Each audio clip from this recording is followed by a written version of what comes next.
Троечку хотите? Да, троечка! Будете тогда играть сценки. Кто будет Снегурочкой? Я!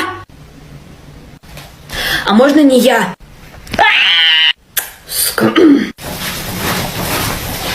Кто я? Снег. Блин, ты серьезно? Может, ну эту троечку?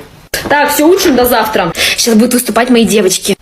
Дорогой директор, от души душевно в душе, бесталантливые клуши будут петь и танцевать, можем глазки закрывать. Середина декабря, снега нет, у всех столбняк. Ой, тоска. Вон, быстро. Я Снег. Верю. Снегурка, извини меня. Где ты был? Пивас не выпьет сам себя. Чтобы вот так вот не кашлять, надо меньше снега жрать.